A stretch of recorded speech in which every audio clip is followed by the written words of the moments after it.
السلام علیکم، امید ہے آپ سب خیریت سے ہوں گے۔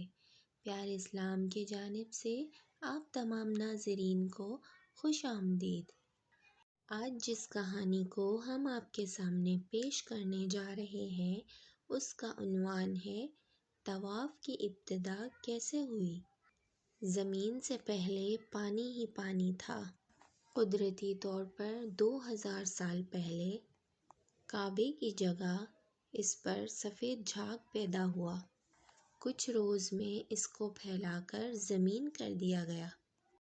پھر جب فرشتوں کو رب نے حضرت آدم علیہ السلام کی پیدائش کی خبر دی تو انہوں نے اپنی خلافت کا استحقاق یعنی حقدار ہونے کا دعویٰ پیش کیا اور حضرت آدم علیہ السلام کی پیدائش کی حکمت پوچھی، مگر اس جرات کی معذرت میں توبہ کی نیت سے 7 برس عرش اعظم کا طواف کیا۔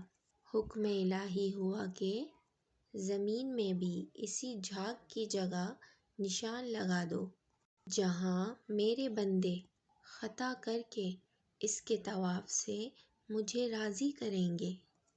سبحان اللہ۔ ایسی اور بھی معلوماتی ویڈیوز دیکھنے اور سننے کے لیے ہمارے چینل کو سبسکرائب کیجیے، لائک کیجیے، شیئر کیجیے۔ فی امان اللہ۔